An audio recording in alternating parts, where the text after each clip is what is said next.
Zelda Tears of the Kingdom é com certeza um dos jogos mais aguardados por todos os donos de Nintendo Switch. Não é à toa que ele vendeu 10 milhões de unidades em 3 dias somente. Então eu te contar como ele deve ser um jogo que vale a pena estar no seu Switch, pode ser chover no molhado. Já que diversos outros canais especializados deram até mesmo a nota máxima em suas análises a esse Zelda, que conseguiu repetir a proeza do seu antecessor, o Breath of the Wild. Fez ao elevar o padrão da franquia, entregando um mundo aberto fantástico que dessa vez muitos se perguntam se repetir o mesmo mapa não tornaria a aventura uma mera repetição, mas já te adianto que não é. Pois Tears of the Kingdom é uma sequência que expande tanto o mapa quanto a trama, que não repete nada em nada. Mas quero te convidar para vir comigo nessa análise, sem spoilers, onde vou te mostrar motivos que fazem desse Zelda um jogo que será citado na história do Nintendo Switch por muitos anos e te mostrar também alguns pontos negativos, já que nem tudo são flores. Serei direto ao ponto, então vem comigo.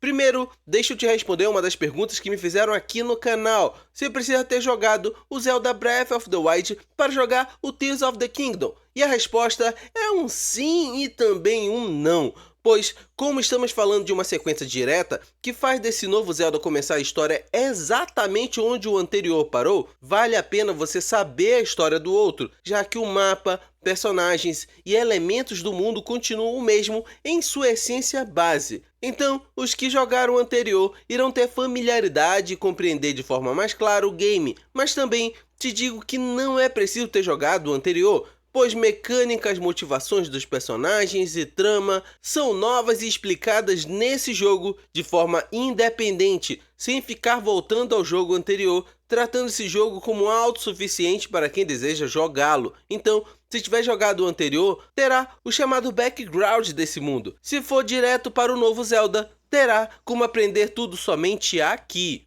E agora, deixa eu te falar da trama, lembrando que não te darei spoilers, então pode ficar tranquilo. No Tears of the Kingdom, temos uma forma mais cinematográfica de contar a história, com mais cenas épicas, todas orquestradas, expressões faciais dos personagens dando sutis insinuações que enriquecem a trama e tudo ainda no mundo aberto, que você precisa montar essa história como num quebra-cabeça de peças coletáveis, a ordem que você preferir ou encontrar. Mas isso é somente uma parcela da história, que dessa vez está em 2 momentos, que fica um pouco complicado te explicar sem spoilers, mas posso te afirmar que é um enredo dividido que faz sentido, já que também terá que desenvolver uma história ao modo mais tradicional, onde você fala com personagens no mundo aberto, com raças diferentes, costumes diferentes e situações diferentes que estão sendo lidadas, por conta do mal maior que abala Hyrule. E aqui já mora um aspecto negativo para nós brasileiros. O jogo não está legendado em português do Brasil, então se você não souber um idioma estrangeiro, como inglês ou espanhol, não entenderá a história, que é um dos pontos mais altos do jogo, infelizmente.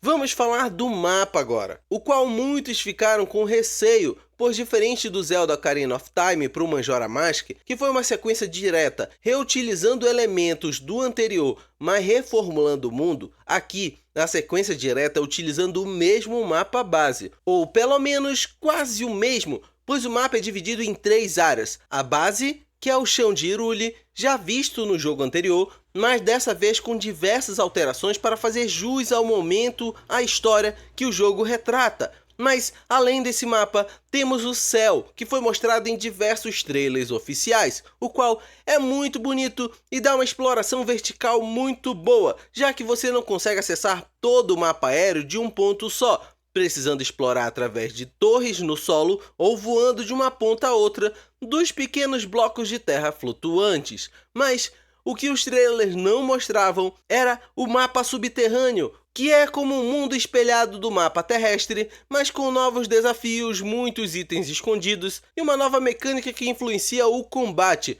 tornando as lutas e exploração mais perigosa, já que levar dano aqui é diferente do dano na superfície. Então, não estamos falando de repetir o mapa do Breath of the Wild, mas de uma expansão, pois além de modificar o mapa original, conseguiu adicionar duas séries de mapas diferentes que exigem exploração diferenciada e combates únicos. Outra pergunta que me fizeram é quais as diferenças desse novo Zelda para o anterior. Então, vamos lá. Além do mapa, que já expliquei como ele ampliou bastante, temos os novos poderes, que mudam bastante as possibilidades, já que um dos poderes novos é a Ultra Hand, que te permite fundir objetos do cenário, tornando eles o que a sua imaginação determinar, dando múltiplas possibilidades de enfrentar situações que no jogo anterior seriam resolvidas de outras maneiras. Pois, por exemplo, em vez de escalar uma montanha, que tal fazer um balão de ar para subir a mesma? Ou então montar uma ponte improvisada e chegar no local antes inacessível? Múltiplas possibilidades. E não pense que isso acontece somente no mundo aberto, mas as mesmas opções existem dentro dos templos, onde alguns eu simplesmente pulei alguns desafios usando minha criatividade, em vez dos utensílios entregues no local, tornando a jogatina única para cada jogador, já que você e outra pessoa podem ter tido soluções diferentes para alcançar o mesmo objetivo. Mas, além do Ultra Hand, temos outros poderes que, usados em conjunto, podem fazer proezas, as quais você verá por muitos anos jogadores japoneses de Zelda mostrando suas habilidades, ou jogadores brasileiros mostrando que fazer gambiarra é a nossa especialidade. Fora os poderes, você tem diferentes templos para enfrentar, diferentes localidades, como as cavernas que não existiam antes e cada uma delas guarda uma surpresa incrível, além de inimigos mais difíceis, pois não é incomum morrer com um único golpe por aqui, já que os inimigos especiais estão em maior quantidade no mapa ou grupos de inimigos estão mais presentes. E falando das fusões, não poderia esquecer de te dizer que agora as opções de armas ampliaram com isso, já que reunir uma espada com uma parte de um monstro que você derrotou te dará armas com elementos do monstro, te fazendo perseguir alguns inimigos difíceis para ter armas ainda mais fortes.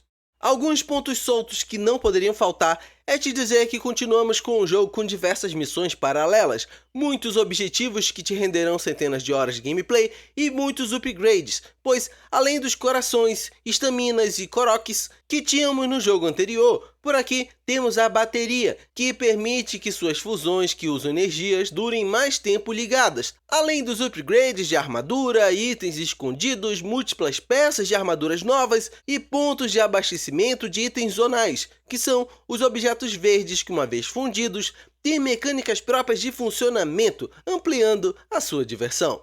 E para irmos caminhando para o final do vídeo, Zelda Tears of the Kingdom será o jogo do ano? Mesmo sendo uma sequência em vez de um jogo original, como muitos prezam? Eu acredito que sim, e recomendo fortemente que você viva essa experiência no seu Nintendo Switch, pois temos diante de nós um dos melhores exclusivos não só do Nintendo Switch, mas de 2023, pois Zelda Tears of the Kingdom elevou o que Breath of the Wild tinha feito e colocou um novo patamar para qualquer sequência de game, podendo soar de forma exagerada, mas não é, pois eu mesmo não imaginava que esse Zelda fosse tão bom assim, justamente por ser uma sequência, onde normalmente esses tipos de continuação não conseguem passar de meras cópias, mas aqui, Zelda mostrou como fazer uma sequência direta e inovadora, sem perder a essência, entregar novas possibilidades e uma história envolvente. E já ia esquecendo, a performance do jogo está muito boa por aqui.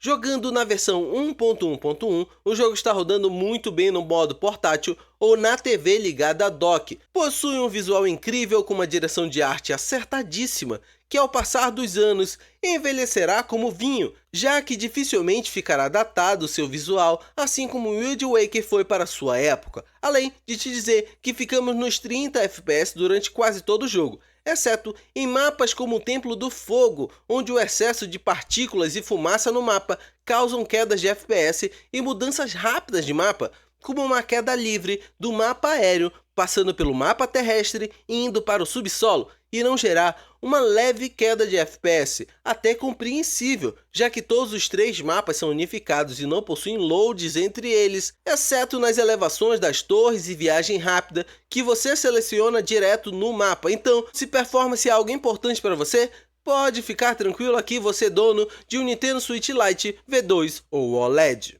E eu vou ficando por aqui. Qual dúvida eu não tirei que você quer saber para tomar sua decisão de se aventurar por Hyrule no Zelda Tears of the Kingdom? Ou você quer deixar as suas impressões do jogo nos comentários? Escreve aqui, eu mesmo venho responder. Cada um de vocês e outras pessoas também surgem por aqui para gerar um bate-papo legal. Aliás, eu não falei de preço, pois mesmo vindo com um valor acima do normal, por $70 ou R$357, parece que isso não foi impeditivo para 10 milhões de pessoas terem decidido por esse game. Então poderia ser um aspecto negativo, mas a realidade mostrou que não. Além de te dizer que eu mesmo comprei esse jogo usando os cupons da Nintendo, com um bônus de 20% de cupom da nuvem, o que deixou esse Zelda por R$200 para o meu lado. Então, existem meios legais de comprar esse Zelda sem vender um rim. Você já deve ter notado que te deixei passando 2 vídeos do canal na sua tela. Clica num deles se algum for te ajudar ainda mais no Nintendo Switch. Abração e até mais!